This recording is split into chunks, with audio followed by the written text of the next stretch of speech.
કરજણ નગરપાલિકાની ચૂંટણી પહેલા નગરપાલિકાના પૂર્વ પ્રમુખ, પૂર્વ કાઉન્સિલર અને ભાજપના કાર્યકર્તાઓ આમ આદમી પાર્ટીમાં જોડાતા રાજકીય મોરચે હડકંપ મચી જવા પામ્યો છે. કરજણ નગરપાલિકાની ચૂંટણી આગામી 16મી ફેબ્રુઆરીના રોજ યોજાનાર છે. તે 16 ફેબ્રુઆરીના રોજ યોજાનાર કરજણ નગરપાલિકાની ચૂંટણી પહેલા ભાજપમાં મોટું ભંગાણ સર્જાયું છે, જેમાં ભારતીય જનતા પાર્ટી દ્વારા ટિકિટ ન અપાતા કરજણ નગરપાલિકાના પૂર્વ પ્રમુખ મીનાબા ચાવડા કેટલાક પૂર્વ કાઉન્સિલરો નારાજ થઈને ગોપાલ ઇટાલિયાની ઉપસ્થિતિમાં આમ આદમી પાર્ટીમાં જોડાયા હતા, જેમાં મોટી સંખ્યામાં ભાજપના કાર્યકર્તાઓ અને આગેવાનોનો પણ સમાવેશ થાય છે. તે નગરપાલિકાની ચૂંટણી પહેલા જ ભાજપમાં મોટું ભંગાણ સર્જાતા રાજકીય ક્ષેત્રે હડકંપ મચી જવા પામ્યો છે. ગઈ ટર્મમાં ભાજપમાંથી ચૂંટાયેલી ને અમારી આખી બોડીએ ભાજપનું બહુ જ કામ કર્યું.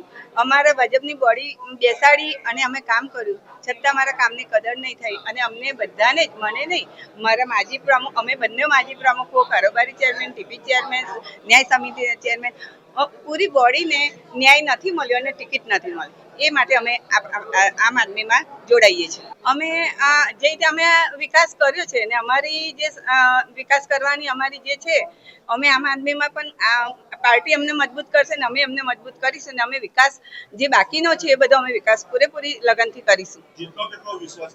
મને જીતનો પૂરેપૂરો વિશ્વાસ છે કે હું આમ આદમીમાં જઈને પૂરેપૂરી રીતે જીતીશ અને મારા વોટર્સને વિશ્વાસ છે, મારા વોટર્સ મને કહે છે કે બેન અમે તમારી સાથે છે, તમે કોઈ પણ પક્ષમાં હશો અમે તમારી સાથે રહીશું, તમને બહુમતીથી જીતાડીશું ને તમે અમારા આગળના કામો કરશો તો હું એ પણ કામો પૂરા કરીશ. કરજણ નગરપાલિકાની ચૂંટણી જાહેર થયેલી છે અને આ ચૂંટણીમાં આજે ખૂબ એક ઐતિહાસિક દિવસ છે. એક તરફ આપણા દેશનો મહાન તહેવાર મહાકુંભ ચાલી રહ્યો છે, શ્રદ્ધા અને આસ્થાનો તહેવાર ચાલુ છે.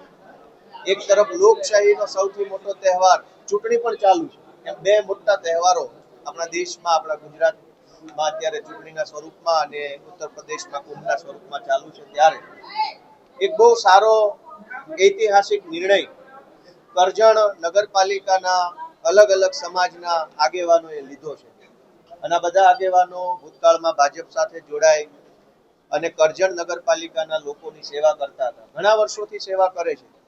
જ્યારે જ્યારે જેવી જરૂર જનતાને પડી એવી સેવા માટે તત્પર રહેલા હતા. એ કોરોનાનો સમય હોય કે વરસાદ આવે ત્યારે પાણીપુરની સમસ્યા હોય કે જે કંઈ પણ પબ્લિકને નાની મોટી જરૂર પડે સેવાની, ત્યારે હંમેશા જેઓ સેવામાં સાથે ઊભા રહ્યા છે એ તમામ આગેવાનો આજ રોજ આમ આદમી પાર્ટી સાથે જોડાય અને હવે પછી કરજણ નગરપાલિકા અને કરજણના માધ્યમથી ગુજરાતના લોકોની સેવા કરવા આગળ વધી રહ્યા છે. ત્યારે જોડાનાર તમામ આગેવાનશ્રીઓનો હું આમ આદમી પાર્ટીમાં ખૂબ ખૂબ હૃદયના આવકાર આપું છું, સ્વાગત કરું છું. આ સાથે પાર્ટીમાં જે જોડાઈ રહ્યા છે એવા માનનીય મીનાબેન ચાવડા કે જેઓ નગરપાલિકાના પ્રમુખ તરીકે સેવા બજાવી રહ્યા છે હાલમાં, માનનીય વનરાજસિંહ રાવલજી સાહેબ છે કે જેઓ ક્ષત્રિય સમાજ, કરજણ સિનોર ક્ષત્રિય સમાજના પ્રમુખ પણ છે અને સ્ટેન્ડિંગ કમિટીના ચેરમેન છે, માનનીય ભરતસિંહ અટોદરિયા સાહેબ છે, અટાલિયા સાહેબ, તેઓ વાઇસ પ્રેસિડેન્ટ છે નગરપાલિકાના, મોહમ્મદ સાંધી સાહેબ છે જેઓ નગરપાલિકાના સ્ટેન્ડિંગ કમિટીના પૂર્વ ચેરમેન રહી ચૂક્યા છે ઘણી વખત અને હાલમાં ચાલુ પાર્ષદ છે. ત્યાર પછી પ્રકાશભાઈ પરમાર છે, તેઓ સામાજિક ન્યાય સમિતિના ચેરમેન છે. મનુભાઈ વસાવા છે, તેઓ નગરપાલિકાના પૂર્વ પ્રમુખ રહી ચૂક્યા છે. આ સિવાય દિગ્વિજયસિંહ અટોદરિયા, તેઓ વિરોધ પક્ષના નેતા તરીકે હાલમાં જવાબદારી સંભાળે છે, કાઉન્સિલર છે. આ સિવાય મોહમ્મદ સૈયદ કે જેઓ ભાજપમાંથી માઇનોરિટી મોરચાના અધ્યક્ષ છે. આ સિવાય અન્ય કાઉન્સિલર, પાર્ષદો નગરપાલિકામાં ચૂંટાયેલા સૌ કે જેઓ રોહિત સરોજબેન છે, જંબુનિશા સૈયદ છે, ભરવાડ દેવલબેન છે, ચૌહાણ અલ્પાબેન છે, ઠાકોર તૃપ્તિબેન છે, દીપમાલા કુમારી રણા છે, યુવરાજસિંહ રાવલજી છે, મોનાલિસાબેન રાઠોડ છે, ભૂપેન્દ્રભાઈ પરમાર છે, નીતાબેન પ્રાકડા છે, સુમિત્રાબેન સોલંકી, દુર્ગાબેન ભોઈ, સુનિલભાઈ વસાવા અને ધર્મિષ્ઠાબેન શર્મા સહિત ભાજપ સાથે સંકળાયેલા અનેક પદાધિકારીઓ, હોદ્દેદારો, ચૂંટાયેલા સભ્યો અને કરજણ નગરપાલિકાનું સારું ઈચ્છતા સૌ લોકો આજે આમ આદમી પાર્ટી સાથે જોડાયા છે. ફરીવાર હું એમનું સ્વાગત કરું છું. મૂળ વિષય એવો છે આખી ઘટનાનો કે જે લોકો સમાજ રાજકારણ છે એ સમાજની સેવા કરવાનું પ્લેટફોર્મ છે, લોકોને મદદ કરવાનું પ્લેટફોર્મ છે, લોકોને ઉપયોગી બનવાનું પ્લેટફોર્મ એટલે રાજકારણ. કોઈ માણસ પાર્ટીમાં જોડાતો હોય તો સ્વાભાવિક છે કે એની અપેક્ષા એવી હોય કે એ લોકોને વધારે ને વધારે મદદ પાર્ટીના માધ્યમથી કરે. આ બધા જ લોકોએ પબ્લિકનું કામ કર્યું છે, માટે પબ્લિકે એમને વારંવાર મત આપ્યા છે.